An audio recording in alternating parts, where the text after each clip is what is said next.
Hi, my name's Professor Nicholas Long, and I'm Professor of Inorganic Chemistry at Imperial College in London. Now, I've been a member of the RSC for quite a few years. I joined when I was a PhD student at the University of Exeter. My boss was Professor Eddie Abel, who became RSC President a few years later.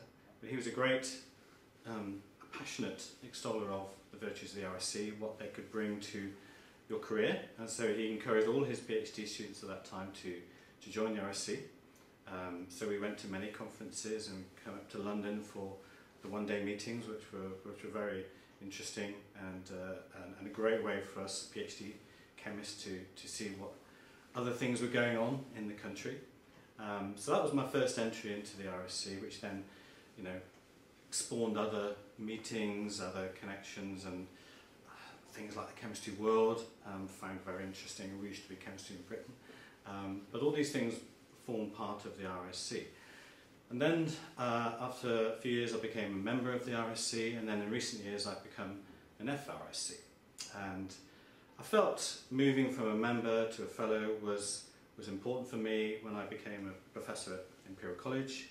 I guess you feel that your career is progressing. You're perhaps reaching towards the top of the professional tree, and I thought that time was important for me to get acknowledged, if you like, in terms of my professional development and my professional commitment to the RSC. So I applied to be an FRSC and was delighted to be accepted last year.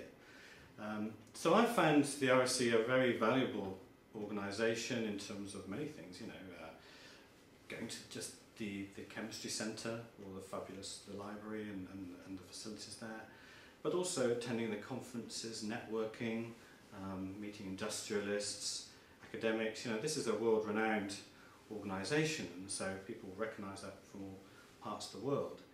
And that's led to many things in terms of industrial collaborations with foreign countries, Singapore, Hong Kong, we have a lot of interaction with.